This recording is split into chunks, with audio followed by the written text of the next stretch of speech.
ಎಲ್ಲರಿಗೂ welcome back to my YouTube channel. ಇವತ್ತು ನಾನು ಬಿಸಿಬೇಳೆ ಬಾತು ಯಾವ ಥರ ಮಾಡೋದು ಅಂತ ಸಿಂಪಲಾಗಿ ತೋರಿಸ್ಕೊಡ್ತೀನಿ.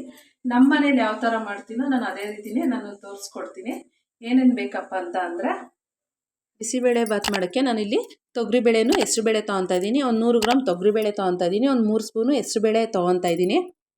ಹೆಸರುಬೇಳೆ ಹಾಕೋದ್ರಿಂದ ತುಂಬ ಟೇಸ್ಟಾಗಿ ಬರುತ್ತೆ. ಇದೊಂದು ಪಾತ್ರೆಗೆ ಹಾಕ್ಕೊಂಡು ಚೆನ್ನಾಗಿ ಒಂದು 2 ಸಲ ತೊಳ್ಕೊಂಡು ಒಂದು ಗ್ಲಾಸ್ ನೀರು ಇದಿಟ್ಕೊಂಡು ನಾನು ಇದನ್ನು ಬೇಯಿಸ್ಕೊತಾ ಇದ್ದೀನಿ, ಬೇಳೆನ ಸಪ್ರೇಟಾಗೇ. ಈಗ ಒಂದು ಗೋಲಿ ಗಾತ್ರದಷ್ಟು ಹುಣಸೆಹಣ್ಣು ತೊಗೊಂಡು ಅದನ್ನು ನೆನೆಸಿಟ್ಕೊತಾ ಇದ್ದೀನಿ. ಇವಾಗ ಒಂದು ಕುಕ್ಕರ್ಗೆ ಒಂದು 5 ಸ್ಪೂನ್ ಎಣ್ಣೆ ಹಾಕ್ಕೊತಾ ಇದ್ದೀನಿ, ಒಂದು ಅರ್ಧ ಕಪ್ಪು. ನಾನು ಕುಕ್ಕರಲ್ಲಿ ಯಾವ ಥರ ಮಾಡೋದು ಅಂತ ಬಿಸಿಬೇಳೆ ಬಾತ್ ತೋರಿಸ್ತಾ ಇರೋದು.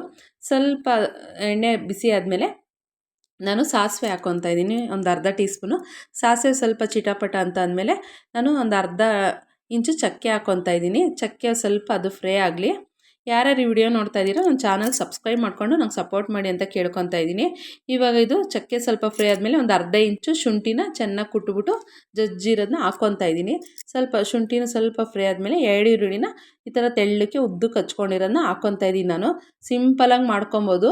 ನಾನು ಯಾವ ಥರ ಮಾಡೋದು ಅಂತ ನೋಡಿ ಕುಕ್ಕರಲ್ಲಿ ಮಾಡಿ ತೋರಿಸ್ತಾ ಇರೋದು. 10 ನಿಮಿಷದಲ್ಲೆಲ್ಲನೂ ಮಾಡ್ಕೊಬೋದು. ಇವಾಗ ಈರುಳ್ಳಿ ಸ್ವಲ್ಪ ಫ್ರೈ ಆಗಲಿ, 1 ನಿಮಿಷ ಈ ಥರ ಫ್ರೈ ಮಾಡ್ಕೊಬೇಕು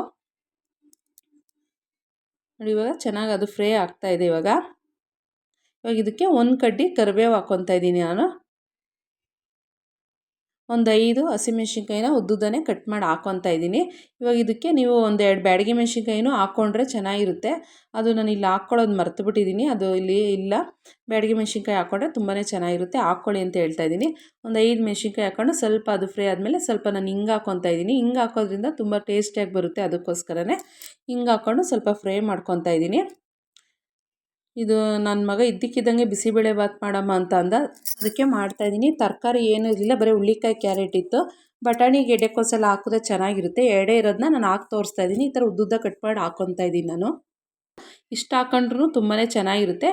ನಾನು ಹುಳ್ಳಿಕಾಯಿ ಕ್ಯಾರೆಟ್ ಹಾಕ್ಕೊಂಡು ಇದನ್ನು 1 ನಿಮಿಷ ಫ್ರೈ ಮಾಡ್ಕೊತಾ ಇದ್ದೀನಿ. ನೀವು ಬಟಾಣಿ ಗೆಡ್ಡೆಕೋಸೆಲ್ಲ ಹಾಕ್ಕೊಂಡ್ರೆ ತುಂಬಾ ಚೆನ್ನಾಗಿರುತ್ತೆ. ಇದು 1 ನಿಮಿಷ ಫ್ರೈ ಆಗಲಿ. ತರಕಾರಿ ಇದೆಲ್ಲ ಒಂದು ಸ್ವಲ್ಪ ಹಸಿ ಸ್ಮೆಲ್ ಹೋಗುತ್ತೆ, ಚೆನ್ನಾಗಿರುತ್ತೆ ಅದರಿಂದ ಫ್ರೈ ಮಾಡ್ಕೊಳ್ಳೋದ್ರಿಂದ. ಈಗ 1 ನಿಮಿಷ ಆದಮೇಲೆ ನಾನು 2 ಟೊಮೊಟೊನ ಮೀಡಿಯಮ್ ಸೈಜ್ ಇರೋ ಟೊಮೊಟೊನ ಸಣ್ಣದಾಗಿ ಹಚ್ಚಿ ಅದನ್ನು ಹಾಕ್ಕೊತಾ ಇದ್ದೀನಿ. ನಾನು ತುಂಬ ಟೇಸ್ಟಿಯಾಗಿ ಬರುತ್ತೆ. ನಾನು ಯಾವ ಥರ ಮಾಡ್ತಾಯಿದ್ದೀನೋ ಆ ಥರ ನೀವು ಮಾಡಿಕೊಂಡ್ರೆ ತುಂಬಾ ಚೆನ್ನಾಗಿರುತ್ತೆ ಬಿಸಿಬೇಳೆ ಬಾತು.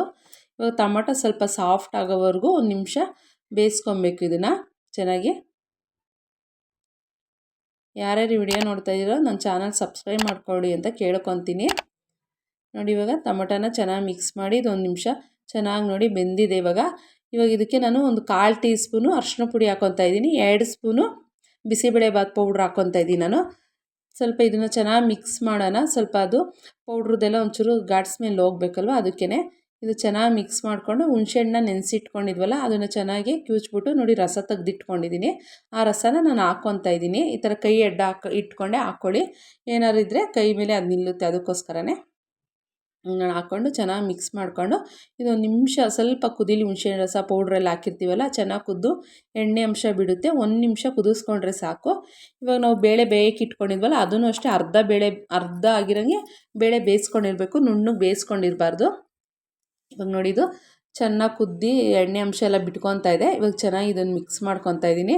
ಇವಾಗ ಬೇಳೆ ಬೇಯಿಸ್ಕೊಂಡು ಇಟ್ಕೊಂಡಿದ್ದಲ್ಲ ನೋಡಿ ಅದನ್ನು ಹಾಕ್ಕೊತಾ ಇದ್ದೀನಿ. ಅರ್ಧ ನೋಡಿ ಬೇಯಿಸ್ಕೊಂಡಿದ್ದೀನಿ, ನಾನು ಪೂರ್ತಿ ಬೇಯಿಸ್ಕೊಂಡಿಲ್ಲ ಬೇಳೆನ, ಅರ್ಧ ಬೆಂದಿದ್ರೆ ಸಾಕು. ಅದನ್ನು ಹಾಕ್ಕೊತಾ ಇದ್ದೀನಿ. ಇವಾಗ ಇದಕ್ಕೆ ಅಕ್ಕಿನೂ ಅಷ್ಟೇ ನೆನೆಸಿಟ್ಕೊಂಡಿದ್ದೆ. ನಾನು ಒಂದು 1/4 kg ಅಕ್ಕಿ ತೊಗೊಂಡಿದ್ದೆ, ಅದನ್ನು ನೆನೆಸಿಟ್ಕೊಂಡಿದ್ದೆ. ಒಗ್ಗರಣೆ ಹಾಕೋಷ್ಟೊತ್ತಿಗೆ ನೆನೆಯುತ್ತೆ ಅಂತ ಅಕ್ಕಿನ ಹಾಕ್ಕೊತಾ ಇದ್ದೀನಿ. ನೀರು ಅಳತೆ ನೀವು ಎಷ್ಟು ಹಾಕ್ಕೊಬೇಕಪ್ಪ ಅಂತ ಅಂದರೆ 1 ಗ್ಲಾಸ್ ಅಕ್ಕಿ ಹಾಕ್ಕೊತೀನಿ ಅಂದರೆ 2.5 ಗ್ಲಾಸು ನೀರು ಹಾಕ್ಕೊಳ್ಳಿ. ಅವಾಗ ಹದವಾಗಿ ಕರೆಕ್ಟಾಗಿರುತ್ತೆ, ಗಟ್ಟಿನೂ ಆಗೋಲ್ಲ ತೆಳ್ಳಗೂ ಆಗೋಲ್ಲ, ಕರೆಕ್ಟಾಗಿರುತ್ತೆ. ಇವಾಗ ನಾನು ಅಕ್ಕಿನೂ ಆ ಬೇಳೆನೂ ಹಾಕ್ಕೊಂಡೆ, ಅಕ್ಕಿನೂ ಹಾಕ್ಕೊಂಡೆ, ಆ ಎರಡನ್ನೂ ಹಾಕ್ಕೊಂಡು ಚೆನ್ನಾಗಿ ನೋಡಿ ಮಿಕ್ಸ್ ಮಾಡ್ಕೊತಾ ಇದ್ದೀನಿ. ಇವಾಗ ಚೆನ್ನಾಗಿ ಮಿಕ್ಸ್ ಮಾಡಿಕೊಂಡು ನಾನು ನೀರು ಹಾಕ್ಕೊತಾ ಇದ್ದೀನಿ. ಅಳತೆ ಪ್ರಕಾರ ಅದೇ ಹಾಕ್ಕೊಳ್ಳಿ ನೀವು. ಹೆಚ್ಚಾಗಿ ನೀರಿದ್ರೇ ಬಿಸಿಬೇಳೆ ಬಾತು ಕರೆಕ್ಟಾಗಿ ಆಗೋದು. ಇವಾಗ ನಾನು ಚೆನ್ನಾಗಿ ನೋಡಿ ಮಿಕ್ಸ್ ಮಾಡಿ ಇವಾಗ ಇದಕ್ಕೆ ನಾನು ಕೊಬ್ಬರಿ ಅಂದರೆ ಒಣಗಿದ ಕೊಬ್ಬರಿ ಬರುತ್ತಲ್ಲ ಅದನ್ನು ತುರಿದ್ಬಿಟ್ಟು ಕೊತ್ತಂಬರಿ ಸ್ವಲ್ಪ ಹಾಕ್ಕೊತಾ ಇದ್ದೀನಿ. ಹಸಿಕಾಯಿಗಿನ ಒಣ ಕೊಬ್ಬರಿ ಹಾಕ್ಕೊಳ್ಳೋದ್ರಿಂದ ತುಂಬಾ ಟೇಸ್ಟಿಯಾಗಿರುತ್ತೆ. ರುಚಿಗೆ ತಕ್ಕಷ್ಟು ಉಪ್ಪನ್ನು ಹಾಕ್ಕೊತಾ ಇದ್ದೀನಿ. ಇವಾಗ ಚೆನ್ನಾಗಿ ಇದನ್ನೆಲ್ಲ ಹಾಕ್ಕೊಂಡು ಮಿಕ್ಸ್ ಮಾಡ್ಕೊತಾ ಇದ್ದೀನಿ. ಕೊಬ್ಬರಿ ಇಲ್ಲ ಅಂತ ಅಂದರೆ ತೆಂಗಿನಕಾಯಿನೇ ಹಾಕ್ಕೊಳ್ಳಿ, ಪರವಾಗಿಲ್ಲ ಚೆನ್ನಾಗಿರುತ್ತೆ. ಇವಾಗ ನೋಡಿ ಚೆನ್ನಾಗಿ ಮಿಕ್ಸ್ ಮಾಡಿಕೊಂಡು ಇದು ಚೆನ್ನಾಗಿ ಕುದಿಬೇಕು. ಒಂದು ನಿಮಿಷ ಕುದಿಸ್ಕೊಳ್ಳೋಣ ಚೆನ್ನಾಗೆ. ಇವಾಗ ಇದಕ್ಕೆ ನಾನು ಒಂದು ಸ್ವಲ್ಪ ಬೆಲ್ಲ ಹಾಕ್ಕೊತಾ ಇದ್ದೀನಿ. ಒಂದು ಗೋಲಿ ಗಾತ್ರ ಅಷ್ಟೇ ಅದನ್ನು ಬೆಲ್ಲ ಹಾಕ್ಕೊತಾ ಇದ್ದೀನಿ. ನೀವು ಬೇಕು ಅಂದರೆ ಹಾಕ್ಕೊಳ್ಳಿ, ಇಲ್ಲಾಂದರೆ ಸ್ಕಿಪ್ ಮಾಡ್ಕೊಬೋದು. ಬೆಲ್ಲ ಹಾಕೋದ್ರಿಂದ ತುಂಬ ಚೆನ್ನಾಗಿರುತ್ತೆ ಟೇಸ್ಟ್ ಒಂಥರ, ಅದಕ್ಕೋಸ್ಕರ ಬೆಲ್ಲನೂ ಹಾಕ್ಕೊಂಡಿದ್ದೀನಿ. ಇವಾಗ ಇದೊಂದು ನಿಮಿಷ ಬೇಕಿಡೋಣ, ಚೆನ್ನಾಗಿ ಕುದಿಬೇಕು ಅದು. ನೋಡಿ ಇವಾಗ ಚೆನ್ನಾಗಿ ಕುದೀತಾ ಇದೆ. ಇನ್ನೊಂದ್ಸಲ ಒಂಚೂರು ಮಿಕ್ಸ್ ಮಾಡ್ಕೊಂಬಿಟ್ಟು ಮತ್ತೆ ಕುದಿಸ್ಕೊಳ್ಳೋಣ. ನಂದು ವಿಡಿಯೋ ಒಂದು ಸ್ವಲ್ಪ ಕ್ವಾಲಿಟಿ ಕಮ್ಮಿ ಇರೋದ್ರಿಂದ ಏನೇ ಅಡುಗೆ ಮಾಡಿದ್ರೂ ಒಳ್ಳೆ ವೈಟಿಗೆ ಬೆಳ್ಳಗೇನೆ ಇರುತ್ತೆ, ಕಲ್ಲರ್ ಇರುತ್ತೆ ಅದು. ಆದರೂ ಯಾಕೆ ಅಂತ ಗೊತ್ತಿಲ್ಲ, ಈ ಥರನೇ ಕಾಣಿಸ್ತಾ ಇರುತ್ತೆ. ಲೈಟ್ ಹಾಕ್ಕೊಂಡಿರ್ತೀನಿ, ಕ್ಯಾಮ್ರಾನು ಹತ್ರದಲ್ಲೇ ಇಟ್ಕೊಂಡಿರ್ತೀನಿ, ಯಾಕೆ ಅಂತ ಗೊತ್ತಿಲ್ಲ. ಇವಾಗ ನೋಡಿ ಚೆನ್ನಾಗಿ ಕುದೀತಾ ಇದೆ. ಇವಾಗ ಇದಕ್ಕೆ ಕುಕ್ಕರ್ ಮುಚ್ಚಳ ಹಾಕ್ಕೊಂಡು ಒಂದು ವಿಸಿಲ್ ಕೂಗಿಸ್ಕೊಳ್ಳೋಣ. ಕುಕ್ಕರ್ ಮುಚ್ಚಳ ಹಾಕೊಳ್ಳೋಕ್ಕಿಂತ ಮುಂಚೆ ರಬ್ಬರ್ ವಿಸಿಲ್ ಒಂದು ಸಲ ತೊಳೆದ್ಬಿಟ್ಟು ಚೆಕ್ ಮಾಡಿ ಹಾಕ್ಕೊಳ್ಳಿ ಅಂತ ಹೇಳ್ತಾ ಇದ್ದೀನಿ. ನೋಡಿ ಇವಾಗ ಹಾಕ್ಕೊತಾ ಇದ್ದೀನಿ ನಾನು. ಆದಷ್ಟು ಮೀಡಿಯಮ್ ಫ್ಲೇಮಲ್ಲಿ ಇಟ್ಕೊಂಡೇ ವಿಸಿಲ್ ಕೂಗಿಸ್ಕೊಳ್ಳಿ, ಇಲ್ಲಾಂದರೆ ತಳ ಅಂಟ್ಬಿಡುತ್ತೆ. ಐ ಫ್ಲೇಮಲ್ಲಿ ಇಟ್ಕೊಂಡೆ. ನೋಡಿ ಈಗ ಒಂದು ವಿಸಿಲ್ ಬಂದಿದೆ. ಒಂದು 5 ನಿಮಿಷ ಆದಮೇಲೆ ನಾನು ಕುಕ್ಕರ್ ಮುಚ್ಚಳ ತೆಗೆದು ತೋರಿಸ್ತೀನಿ. ನೋಡಿ ಇವಾಗ ಕರೆಕ್ಟಾಗಿ ಬೆಂದಿತ್ತು. ತರಕಾರಿನೂ ಅಷ್ಟೇ ಅರ್ಧ ಸರಿಯಾಗಿ ಬೆಂದು, ಅನ್ನನೂ ಅಷ್ಟೇ ನೋಡಿ ಗಟ್ಟಿನೂ ಆಗಿರಲಿಲ್ಲ, ತೆಳ್ಳಗೂ ಆಗಿರಲಿಲ್ಲ, ಕರೆಕ್ಟಾಗಿ ಆಗಿತ್ತು. ತಳನೂ ಒಂಚೂರು ಅಂಟಿರಲಿಲ್ಲ. ಚೆನ್ನಾಗಿ ನಾನು ಮಿಕ್ಸ್ ಮಾಡ್ಕೊತಾ ಇದ್ದೀನಿ. ನೋಡಿ ಸಿಂಪಲ್ಲಾಗಿ ಬಿಸಿಬೇಳೆಭಾತು ಯಾವ ಥರ ಮಾಡೋದು ಅಂತ ನಾನು ತೋರಿಸ್ಕೊಟ್ಟಿದ್ದೀನಿ. ತುಂಬಾ ನಮ್ಮ ಮನೇಲಿ ಚೆನ್ನಾಗಾಗಿತ್ತು. ನನ್ನ ಮಗ ಏನೋ ಇವತ್ತು ಇದ್ದಕ್ಕಿದ್ದಂಗೆ ಬಿಸಿಬೇಳೆಭಾತು ಮಾಡು ಮಮ್ಮಿ ಅಂದ, ಅದಕ್ಕೋಸ್ಕರನೇ ಅರ್ಜೆಂಟಾಗಿ ನಾನು ಮಾಡಿಕೊಟ್ಟೆ. ಇವಾಗ ನೋಡಿ ಒಂದು ತಟ್ಟೆಗೆ ಹಾಕ್ಕೊಂಡು ಒಂದು ಸ್ಪೂನ್ ತುಪ್ಪ ಹಾಕಿ ಖಾರ ಬುಂದಿ ಹಾಕಿ ನಾನು ಅವನಿಗೆ ಸರ್ವ್ ಮಾಡ್ತಾಯಿದ್ದೀನಿ. ಯಾರು ಈ ವ್ಲಾಗ್ ನೋಡ್ತಾ ಇದ್ದೀರೋ ಆದಷ್ಟು ನನ್ನ ಚಾನಲ್ನ ಸಬ್ಸ್ಕ್ರೈಬ್ ಮಾಡಿಕೊಂಡು ನಂಗೆ ಸಪೋರ್ಟ್ ಮಾಡಿ ಅಂತ ಕೇಳ್ಕೊತಾ ಇದ್ದೀನಿ. ಬಾಯ್ ಎಲ್ಲರಿಗೂ.